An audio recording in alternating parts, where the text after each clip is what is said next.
नमस्कार दोस्तों, मैं हूं डॉक्टर मोनिका सिंह, आपकी फ्रेंडली गायनेकोलॉजिस्ट। और आज चलिए बात करते हैं थिन एंडोमेट्रियम की।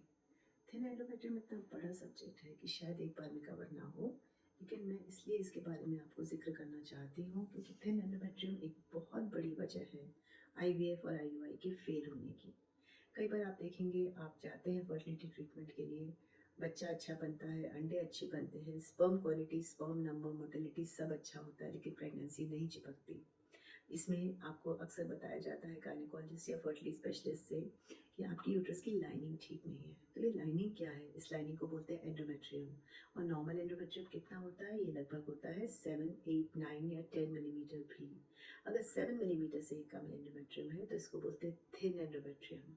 और थिन एंडोमेट्रियम का सबसे प्रमुख कारण इंडिया में है इन्फेक्शन, जिसको बोलते हैं ट्यूबरकुलोसिस।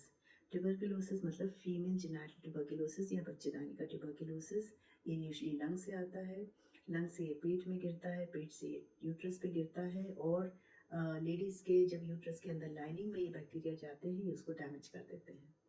तो अगर ठीक टाइम पे ट्यूबरकुलोसिस का ट्रीटमेंट कर लिया जाए तो फिर ये डैमेज ज़्यादा नहीं होता। लेकिन अनफॉर्चुनेटली जिन लेडीज़ को ये कम उम्र में या बचपन में या फिर यंग एज में हो जाता है, स्कूल कॉलेज में, और ट्रीटमेंट नहीं ले पाते वो लोग, क्योंकि पता ही नहीं चलता, इसके सिम्टम्स ही नहीं होते, बस पीरियड कम आता है या रेगुलर आता है, फीवर वगैरह कुछ नहीं आता, तो फिर ये ट्रीटमेंट नहीं ले पाती और एंडोमेट्रियम धीरे धीरे पता चलता है कि कम हो रहा है और फिर शादी के बाद बच्चे नहीं होते। तो थिन एंडोमेट्रियम का एक और कारण है ट्रॉमा। आपने देखा होगा कई लड़कियां या लेडीज जिनको डीएनसी किया गया है या अंदर औजार डाला गया है या किसी तरह का ऑपरेशन किया गया है, उनको यूजली एंडोमेट्रियम में डैमेज या ग्लैंड्स डिस्टर्ब हो जाती हैं और वो एंडोमेट्रियम अच्छे से बढ़ नहीं पाता।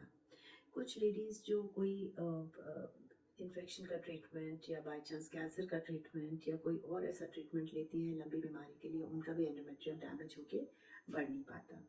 तो ये 3-4 प्रमुख कारण हैं एंडोमेट्रियम के ना बढ़ने के। और जब एंडोमेट्रियम थिन हो तो हमें क्या करना चाहिए?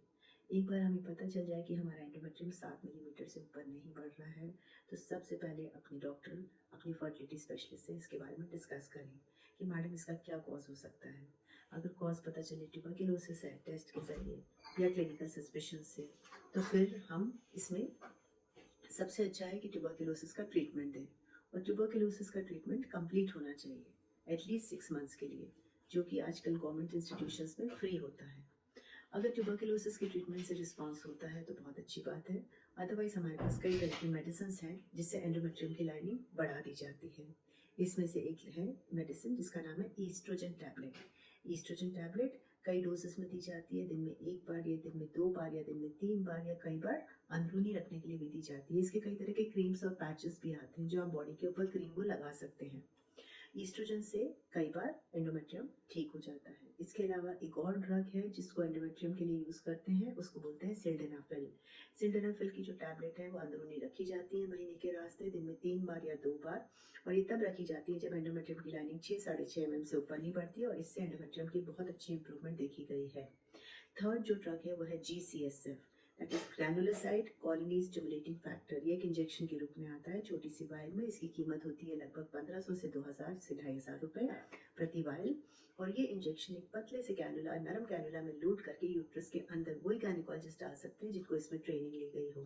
इसकी एक बहुत बड़ी स्टडी, रिसर्च स्टडी हम लोगों ने जर्मनी में प्रस्तुत की थी, जहाँ 500 पेशेंट पे GCSF यूज़ किया बच्चेदानी के अंदर डाल के, और उससे lining up to 2 to 3 millimetre बढ़ी और वो पेशेंट भी प्रेग्नेंट हो गई। तो ये 3 मेथड्स हैं जो बहुत कारगर साबित होते हैं आपके एंडोमेट्रियम की लाइनिंग बढ़ाने में। इसके अलावा जो भी इन्फेक्शंस है वो आपको ट्रीट करना है, स्ट्रेस वगैरह से दूर रहना है, स्मोकिंग, ड्रिंकिंग, अल्कोहल, टोबैको से दूर रहना है और अपने डॉक्टर से जल्दी सलाह लें। Thank you. नमस्कार।